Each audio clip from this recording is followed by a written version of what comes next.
Well guys, I've got some unfortunate news. My trampoline park, the flip pad, is officially closing.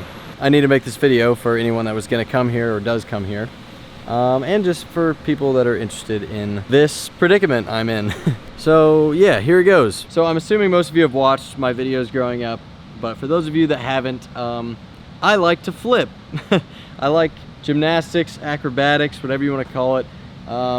Trampoline, cliff jumping, all that stuff. It's always been a huge passion of mine that I've shared online for many years. And about 3 years ago, I decided I wanted to have just a small building at my house where I could put a trampoline and be able to flip with my friends just like year round. If it was like super cold and snowing, or if it was the blazing summer heat, whatever. I just wanted a place where I could do an activity that I loved. And as I was about to pull the trigger on ordering building materials for my house, my mom said, hey, you should really put the building in a commercial space just so it's worth more if you go to sell it. So I followed that, and that's how we got this space. And as you can see by these old clips, it was quite literally just a couple trampolines and an airbag in a big warehouse. We didn't even have a bathroom, but we did have air conditioning, so the dream had come true. And so at that point, I had a choice. Do I spend a bit more money and try to make it up to safety standards, like a real trampoline park that I can share with the public, or do I just stop where I'm at and just keep it as a private place for me and my friends? And well, if you can't tell, I chose the first option. So I dug deeper into my savings, and we got these beautiful vibrant foam walls. We got a foam pit. We built this check-in area with this loft that you could jump off of, and I just still love the ground. So beautiful. I pretty much went as all out as you could with the space. We painted the bathrooms. I added a shower room. We even built a janitor's closet.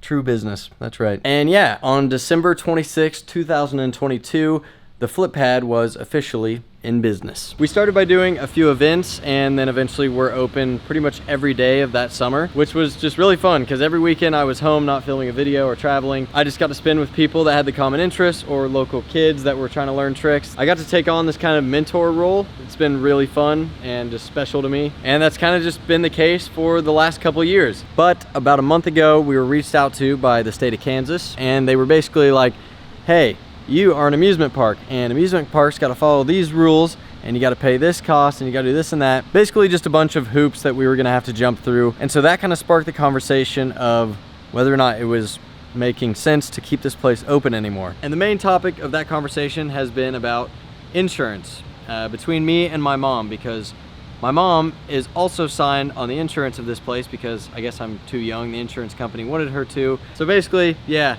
Kim B has a say in this as well. And she's been telling me for the last couple of years that it is very, very stupid to have this place open. And it sucks because I know she's right, but I just want to keep it open so bad. It's so much fun, but I'm trying to be mature here, trying to do the smart thing, which just sucks. Why does dude, real life sucks. I don't want to do this.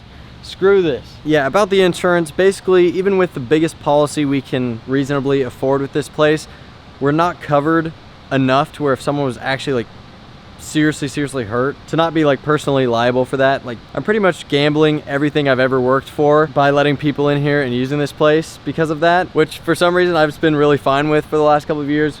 Starting to realize I should probably care more about that and just be realistic. You see, most trampoline parks have a giant facility with really bad trampolines right in the dead center of a big city where there's a good market and they can just get tons of kids in, right? They can just pretty much print money with how many people are coming through their doors. Well, this place is the polar opposite. We have pretty small square footage, the bounciest trampolines in the world, and we're in a field. So when accidents happen at a big trampoline gym, they can just pay out after the lawsuits and move on. That would not be the same here. I would probably go bankrupt and the place would be no more. I'd have to like sell it. The building would be gone as part of that court payout, I'm sure. And so yeah, having this place open to the public in my situation, it's just not smart. And like I've said, this place doesn't really make any money. It's not about that. It's just about protecting what I already have and what I've already worked for. And sadly, that decision has to affect all the great people that I've met from hanging out here with them. And it sucks. I've literally thought about just letting people in free of charge to try to limit the liability just because I don't really care about earning the money. But even if I do that, I'm still liable since it's my space and the problem doesn't go away. And so we are left with the question of what I'm gonna do with it. Am I gonna close it down?